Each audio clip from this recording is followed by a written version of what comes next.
মারমা, গারো, আহ, বাঙালি সব জনগোষ্ঠী অংশগ্রহণ করছে, তাদের নিজস্ব উৎসব থাকছে, এটা একটা কেন্দ্রীয় শোভাযাত্রা হচ্ছে ঢাকায়। হ্যাঁ, ফলে এইটা ইনক্লুসিভ করার মধ্য দিয়ে আমরা এই উৎসবটাকে বাংলাদেশের করে তোলার চেষ্টা করছি। That is it. এখানে কেউ কারো স্বাতন্ত্র্য হারাচ্ছে না, ওকে। বরং তারা প্রত্যেকে তার তার স্বাতন্ত্র্য নিয়ে একই কেন্দ্রীয় র্যালিতে অংশ নিচ্ছে। চারুকলা অনুষদ থেকে যে শোভাযাত্রা বের হয় ট্রেডিশনালি ঢাকা বিশ্ববিদ্যালয় চারুকলা অনুষদে, তার মূল সমন্বয়ক থাকে শেষ বেঁচে শিক্ষার্থীরা। তারা এটারে বলতেছে যে তারা এটার সঙ্গে আর থাকতে চায় না, কারণ রাজনৈতিক উদ্দেশ্য প্রণোদিত ব্যাপার স্যাপার দেখে। তো এইটাকে আসলে আপনারা কেমন দেখতেছেন? যে আপনি খালেদা জিয়ার হাতে পেট্রোল বোমা, এটা কি রাজনৈতিক উদ্দেশ্য প্রণোদিত না? মানে ইটস ফানি। এখানে এই নববর্ষের র্যালিটাকে কমপ্লিটলি পলিটিক্যালি ব্যবহার করা হয়েছে। আমরা এটা থেকে বের করে আপামর বাংলাদেশের মানুষের উৎসবে পরিণত করছি। চাকমা, মারমা, গারো, বাংলার কৃষক। আপনি কখনো এখানে বাংলার কৃষকের মাথাল দেখেছেন? আপনি দোয়েল, রয়্যাল বেঙ্গল টাইগার, এগুলো দেখেছেন? আপনি দেখবেন হচ্ছে দাড়ি টুপিওয়ালা সিং, তারপরে গোলাপি শাড়ি পরা Begum Khaleda Zia. This is what you have done. So আপনি সেটাকে রাজনৈতিক উদ্দেশ্য প্রণোদিত মনে হয়নি। আর এখন আমরা যখন সব মানুষের উৎসব করছি, এটাকে রাজনৈতিক উদ্দেশ্য প্রণোদিত কেন মনে হচ্ছে? ওকে, ঠিক আছে। তাহলে আমরা যেহেতু একদম শেষ পর্যায়ে, আমরা আপনার কাছে জানতে চাইবো যে শনিবার বিকেলটা অনেক দর্শকও জানতে চাইছে যে শনিবার বিকেল তো এখনো আলোর মুখ দেখলো না, 7 মাস হয়েছে এই সরকার এসছে, এর কি কোনো স্পেশাল কোনো রিজন আছে?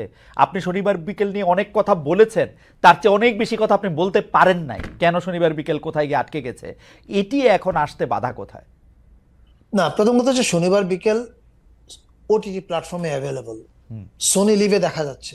সোনি লিভ বাংলাদেশ থেকে অ্যাক্সেসিবল, এবং যারা প্রথমে যখন বাংলাদেশ থেকে অ্যাক্সেসিবল ছিল না, তখন সোনি লিভে আসা মাত্রই পাইরেটেড করে অনলাইনে সবাই দেখেছে।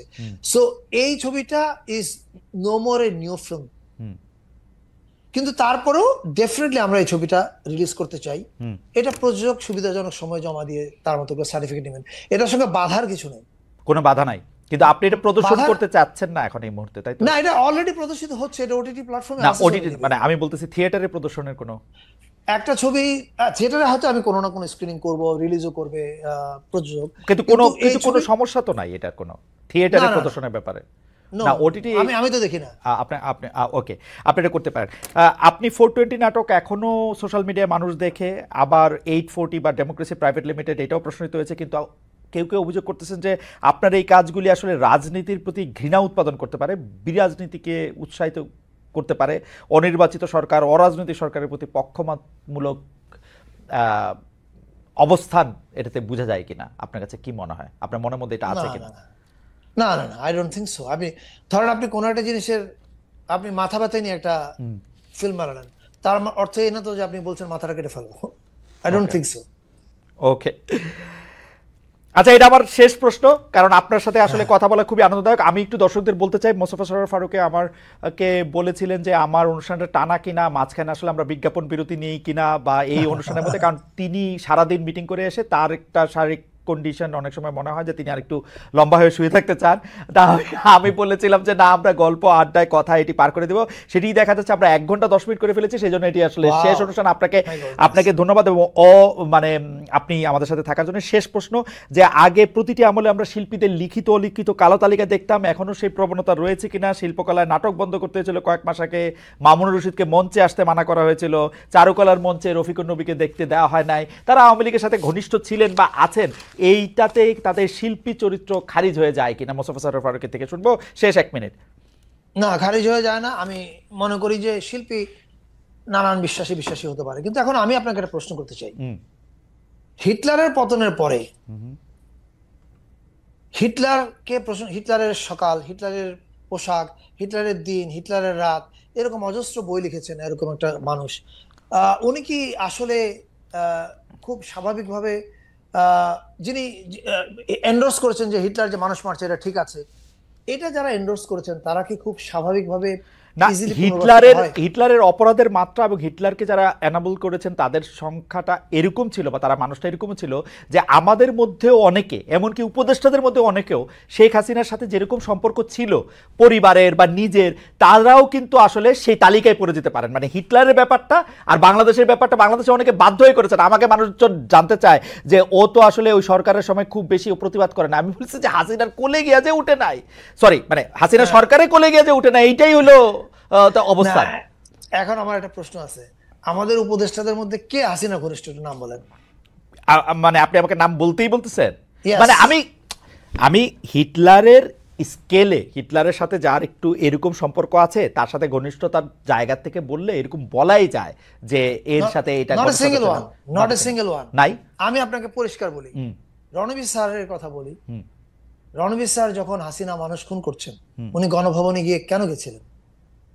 আপনার দায়িত্ব ছিল শিল্পী হিসাবে, শিল্পী রফিকুল নবী, যে রফিকুল নবীকে আমরা মানবতার শিল্পী বলতাম সবাই, না? ওনার কি দায়িত্ব ছিল ছাত্র হত্যার বিপক্ষে কথা বলা, নাকি গিয়ে খুনি হাসিনাকে ক্ষমতা রাখার পক্ষে কথা বলা? আপনাকে একটা পরিষ্কার জিনিস জানতে হবে, যে মানুষ 1 মাসে 1400 মানুষ খুন করেছে, আপনি শিল্পী হলে কোনোভাবে আপনি তার পক্ষে দাঁড়াতে পারেন না। আর chapter is closed, number 1। Number 2, অনেকে এই আন্দোলন চলার সময় বিবৃতি দিয়েছে সম্মিলিত সাংস্কৃতিক জোটের হয়ে। তাদেরকে তো প্রশ্ন করতে হবে যে আপনি যে ছাত্র হত্যার উস্কানি দিলেন বিবৃতির দেওয়ার মাধ্যমে, এই উস্কানি দেওয়ার বিচার কি এখন হয়েছে তাদের? না, হয়নি। ফলে আপনি আপনি আপনি কনটেক্সট ভাবতে হবে যে এই পুনর্বাসনগুলো যে আপনি প্রত্যাশা করছেন, তাহলে এই পুনর্বাসনের আগে তো আপনাকে বিচার প্রক্রিয়া পার হয়ে আসতে হবে, আপনাকে সংশোধন প্রক্রিয়া পার হয়ে আসতে হবে। এরকম একটা লিস্ট করছেন নাকি? মানে রণবীর স্যারের মতো, মামুন রশিদের মতো এরকম কে কে আছে? না, তাহলে লিস্ট করলে ভালোই তো। না, ধরেন জার্মানিতে এরকম একটা লিস্ট আছে, কিন্তু আপনি দেখে নিবেন যে ইনারা হচ্ছে হিটলারের এই সময়ের এনাবলার। এটা লিস্ট করলে ভালোই তো। না না, আমি মনে করি প্রথম কথা হচ্ছে এই যে আপনার সঙ্গে আমি একমত, হয়তো আমাদের যদি এরকম একটা উদ্যোগ থাকতো যে কারা কারা ওই সময় বিবৃতি দিয়েছে তাদের বিরুদ্ধে মামলা হওয়া উচিত, কিন্তু আপনি কেন ধরে নিচ্ছেন যে তাদের বিরুদ্ধে কোনো একদিন মামলা হবে না?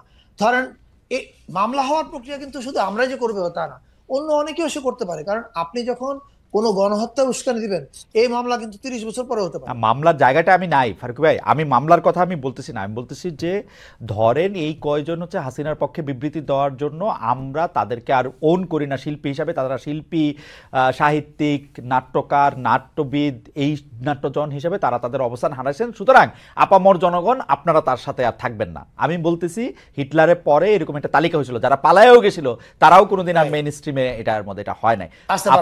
আপনারা এটা এরকম করবেন কিনা বা করার উদ্যোগ আছে কিনা? মানে এটা ICT has to look into this actually, যে কারা কারা এই উস্কানিগুলো দিয়েছে। এটা আই এম শিওর, মানে তারা তাদের সামর্থ্য দিয়ে এখন প্রধান অপরাধীদের বিচারের ব্যবস্থা করছে। আই এম শিওর এটা কোনো না কোনো সময় আসবে। ইতিহাসে এগুলো প্রশ্নগুলো সমাধান করে যেতে হবে। আপনি যদি এই প্রশ্নগুলো সমাধান না করে যান, তাহলে কিন্তু মুশকিল পড়বে সামনে। এটা আরেকটা ডিভাইড করবে না তো? মানে কোনো ডিভাইড করবে না তো? এটা আরেকটা, আমি মনে করি পরিষ্কার করার জন্য, এটা পরিষ্কার করার জন্য, পরিষ্কার করার জন্য যে কারা কারা এই ছাত্র হত্যার সময় উস্কানি দিয়েছেন তাদের নামগুলো স্পষ্ট করা উচিত। অবশ্যই তাদের একটা বিচারিক প্রক্রিয়ার মধ্যে দিয়ে যাওয়া, এবং এটার জন্য আপনি সরি হ্যাঁ আপনি শেষ করেন তাহলে। এটা কি তাদের একটা সংশোধন প্রক্রিয়ার মধ্যে দিয়ে যাওয়া উচিত। ওকে, তাহলে মানুষ জানবে যে আপনি শিল্পী হলেই, কেবল যে আপনি শিল্পী বলেই একটা খুনকে সমর্থন করে আপনি পার পাবেন না। রাইট। এইটার জন্য যেটা হয়েছে, আপনাকেও তো কত ঝামেলার মধ্যে পড়তে হয়েছে যে আপনি আসলে পুরস্কার দিয়া সেই পুরস্কার ফেরত নিতে হয়েছে। কোনটা?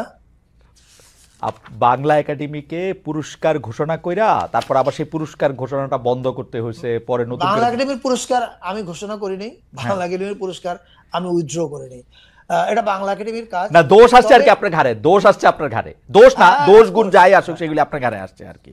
এটাই হয়। মানে বাংলা একাডেমি বা এই আমাদের যে স্বায়ত্তশাসিত প্রতিষ্ঠানগুলো আছে, এটা নিয়ে আমাদের আরেকদিন কথা বলা যাবে। আমাদের সাংস্কৃতিক নীতিমালা নিয়ে আরেকদিন কথা বলা যাবে। আমাদের কালচার ইন্ডাস্ট্রি নিয়ে আমরা কি করে যেতে চাই আরেকদিন কথা বলা অবশ্যই, এবং আপনি কি করে মধ্যপন্থাকে আসলে সামনে এগিয়ে নিচ্ছেন এর চ্যালেঞ্জগুলি নিয়েও নিশ্চয়ই আমরা আরও সামনে আরও শুনবো। কিন্তু আমরা সকলেই চাই যে আপনি যেসব উদ্যোগ নিয়েছেন, যেই সব উদ্যোগের মধ্যে এক্সক্লুসিভিটি আছে, আপনি সবাইকে নিয়ে পথ চলতে চাইছেন, আপনি নিজেকে নরম মানুষ বলছেন, কিন্তু আপনি আসলে সিদ্ধান্ত নিতে সময় আপনি খুব দৃঢ়তা দেখাচ্ছেন নানা বিষয়ের ক্ষেত্রে। আমরা আপনাদের সাফল্য কামনা করি, এই সরকারের সাফল্য কামনা করি। বন্ধু হিসাবে, যোগ্যতর পথ প্রদর্শক হিসাবে আমরা আপনার সাফল্য কামনা করি, এবং আমার কাছে মনে হয় যে আপনি এটা পারবেন, এবং আপনার জায়গা থেকে ঠিকানার পক্ষ থেকে আপনাকে অনেক অনেক ধন্যবাদ।